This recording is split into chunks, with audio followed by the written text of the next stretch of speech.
अस्सलाम वालेकुम स्टूडेंट्स, उम्मीद करते हैं आप सब खैरियत से होंगे। स्टूडेंट्स, आज का जो हमारा टॉपिक है वो बड़ा इम्पोर्टेंट टॉपिक है।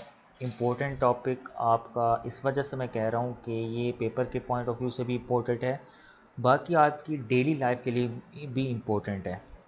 डेली लाइफ के लिए इस वजह से स्टूडेंट्स इम्पोर्टेंट है कि आप जब भी कोई सिस्टम बनाने जाते हैं, कोई भी नया सिस्टम बनाने जाते हैं, कोई भी हो सकता है, वो कंप्यूटर की फील्ड में भी हो सकता है, कोई सॉफ्टवेयर भी हो सकता है, कोई हार्डवेयर भी हो सकता है, कोई भी बिल्डिंग हो सकती है, कोई भी काम हो सकता है, तो उसके लिए आज का लेक्चर इंतहाई इम्पोर्टेंट है। आपको यहाँ पर बहुत कुछ सीखने को मिलेगा।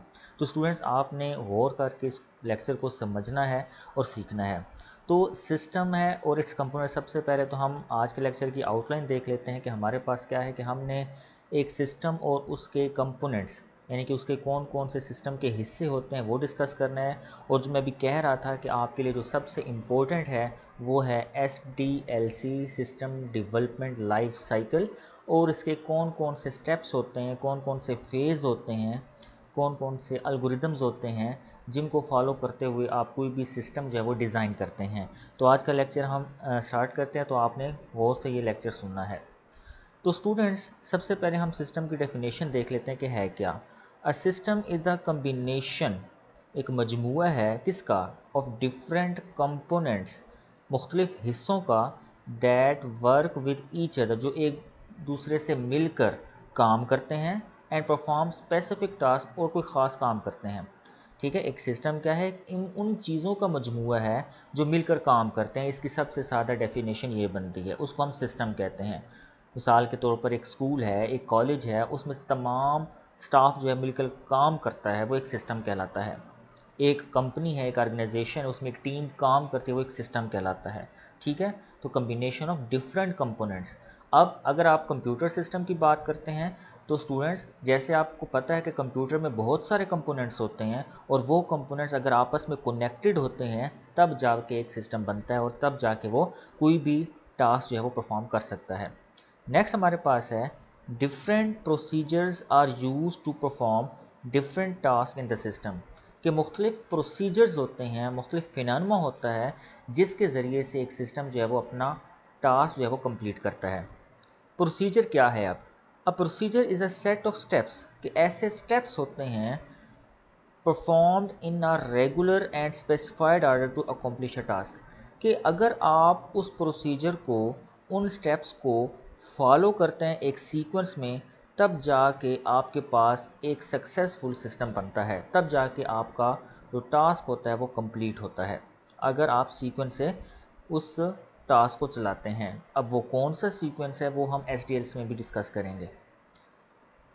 अब सिस्टम की जैसे एग्जांपल है कि the registration of students in a procedure is an education system, कि आपका जो एजुकेशन सिस्टम है, कि किसी भी इदारे में पढ़ने के लिए आपको सबसे पहले क्या होना पड़ता है, रजिस्टर होना पड़ता है, फिर जाके एजुकेशन का मरला आता है। तो ये क्या है, एक सिस्टम की एग्जांपल आता है। इस तरह की बहुत सारी एग्जांपल्स मैंने आपको पहले भी दी, आप कोई भी कोट कर सकते हैं, it depends on you.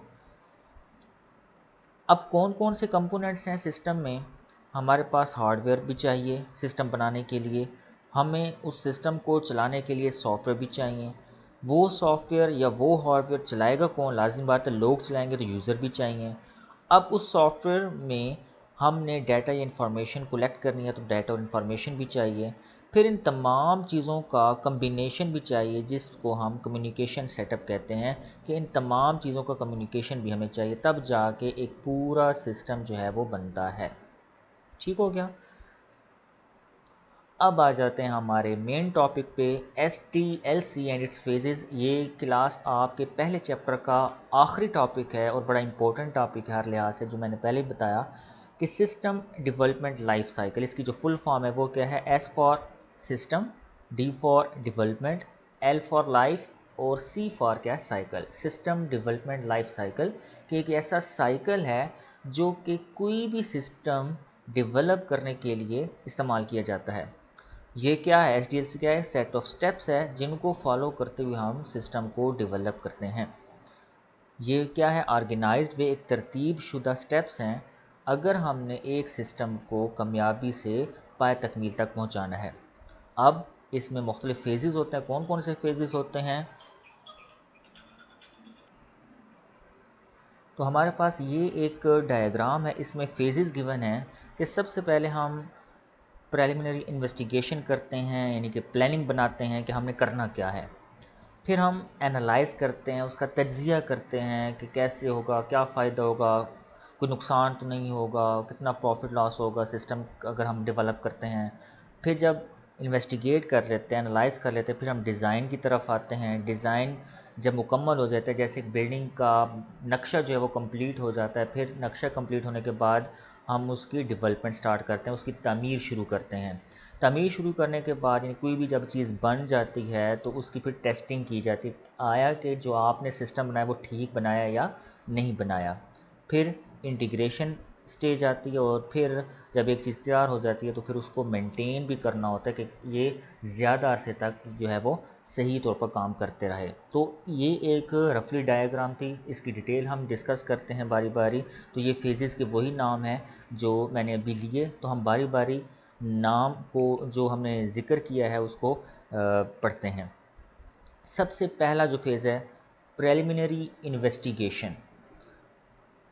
Preliminary लफ्ज़ निकले हैं प्राइमरी से, यानी कि शुरुआत से। इन्वेस्टिगेशन जिसको कहते हैं तहकीक करना। तो शुरू में जब भी आप कोई नई चीज़ सोचते हैं बनाने की, तो सबसे पहले तहकीक करते हैं कि हम कैसे बनाएं।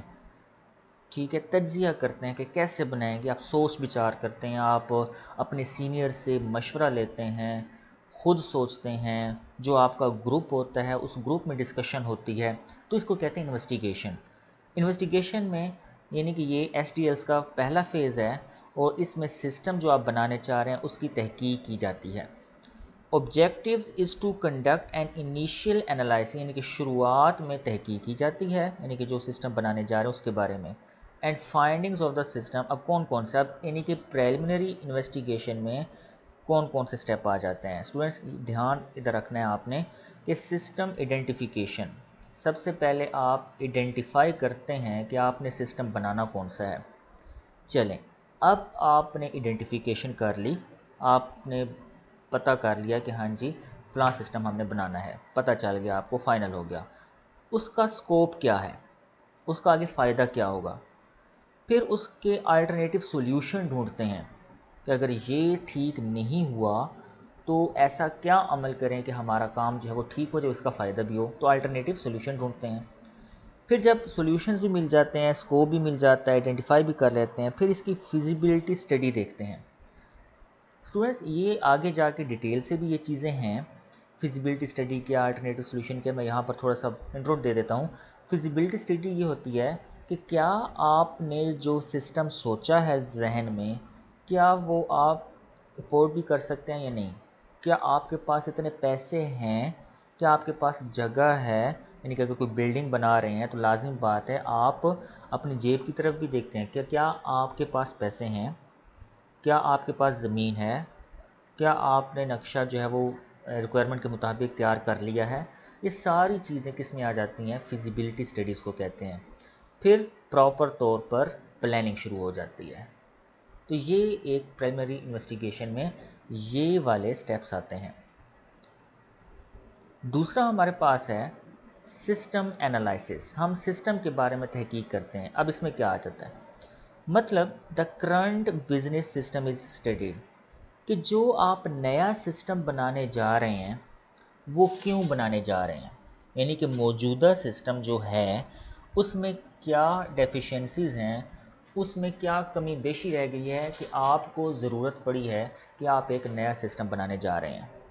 ठीक है, तो जो मौजूदा सिस्टम चल रहा होता है उसको क्या करते हैं, स्टडी किया जाता है, देखा जाता है। Find out how it works, फिर ये भी देखा जाता है कि जो मौजूदा सिस्टम है ये काम कैसे कर रहा है, and how to improve it, और इसको हम कैसे बेहतर बना सकते हैं। स्टूडेंट्स एक मिसाल देने जा रहा हूँ, आपने गौर से सुनी है। जैसे कि माइक्रोसॉफ्ट वर्ड है या माइक्रोसॉफ्ट ऑफिस है।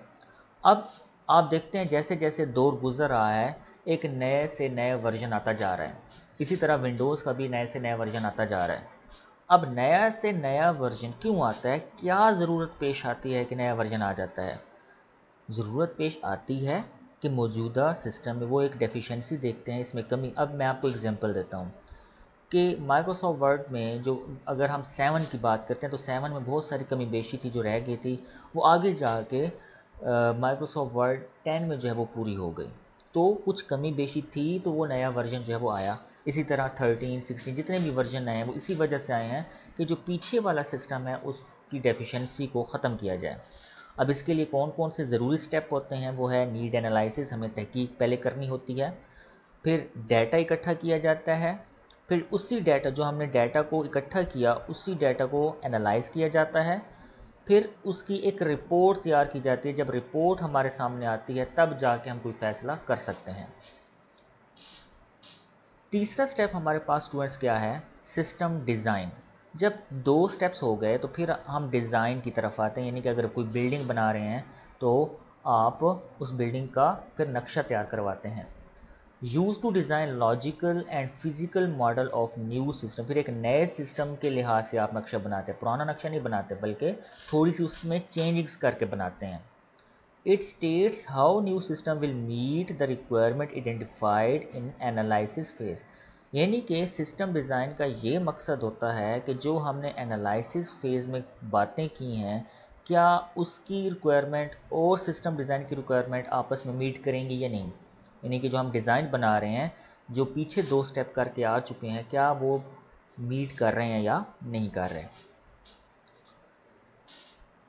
जब आप डिज़ाइन बन जाते हैं फिर आ जाते हैं कोडिंग पे, यानी कि अगर हम सॉफ्टवेयर की बात करते हैं तो सॉफ्टवेयर कोई भी कैसे बनता है, जब हम उसकी कोडिंग करते हैं।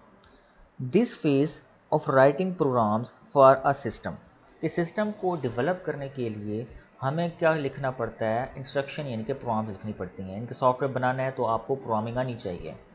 सिंगल प्रोग्रामर या कोई एक बंदा या पूरी टीम जो है वो सिस्टम को डेवलप कर सकती है। वो मुख्तलिफ टूल्स इस्तेमाल करेंगे जिसमें हम कोडिंग कर सकते हैं, वो टूल्स इस्तेमाल करके आप कोडिंग कर सकते हैं।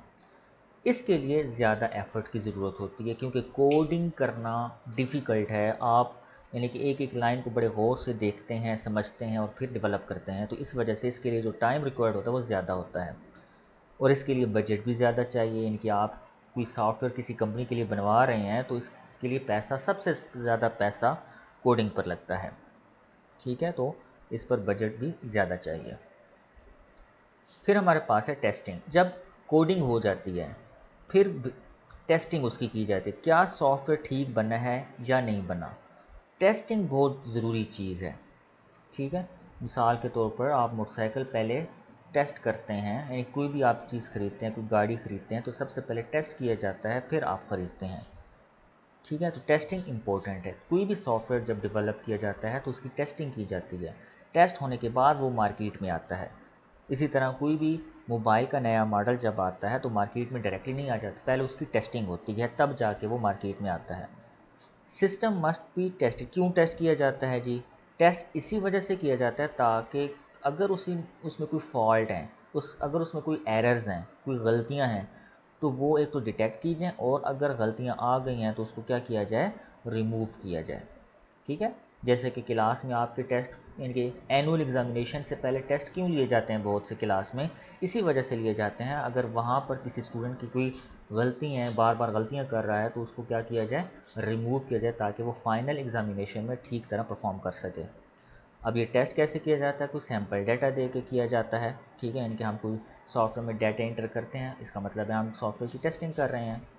नेक्स्ट हमारे पास है इम्प्लीमेंटेशन। जब टेस्टिंग भी हो गई फिर मार्केट में आ जाता है वो सॉफ्टवेयर, यानी कि उसको हम फिर बाकायदा तौर पर इम्प्लीमेंट करते हैं, मार्केट में हम उसको ले आते हैं। Consist of installing the hardware software and files, के हम उस सॉफ्टवेयर को मुख्तलिफ सिस्टम्स में इंस्टॉल करते हैं, ये इम्प्लीमेंटेशन का अमल कहलाता है। System implemented after it has been tested, जब टेस्ट हो जाता है तो हम फिर इम्प्लीमेंटेशन की तरफ आते हैं। इसको हम सिस्टम कन्वर्जन का नाम भी दे सकते हैं, यानी कि सिस्टम जो है वो मुकम्मल तौर पर अब इम्प्लीमेंटेशन फेज़ में आ गया है। एक सिस्टम कहाँ से शुरू हुआ था और कहाँ पर ख़त्म हो गया, सिस्टम कन्वर्जन इसको कहते हैं। It can be performed in any of the following, अब डायरेक्ट इम्प्लीमेंटेशन भी हो सकती है, पैरेलल इम्प्लीमेंटेशन भी हो सकती है, फेज्ड इम्प्लीमेंटेशन भी हो सकती है और पायलट इम्प्लीमेंटेशन भी हो सकती है। स्टूडेंट्स, ये नेक्स्ट लेक्चर में हमने इन चारों को अलग अलग करके डिटेल से स्टडी करना है। तो इस लेक्चर में हम फ़िलहाल ओवरऑल फेजेस ही देख रहे हैं। तो यहाँ तक आज का लेक्चर हम एंड करते हैं। ये बहुत इंपॉर्टेंट लेक्चर है, ये सीरीज़ जो 1-2 लेक्चर चलेंगी बहुत इंपॉर्टेंट, आपने इसको मिस नहीं करना। यहाँ तक उम्मीद करते हैं समझ आ गई होगी। अगर समझ नहीं है तो आपने क्वेश्चन ज़रूर करनी है। Thank you so much. अल्लाह हाफिज़।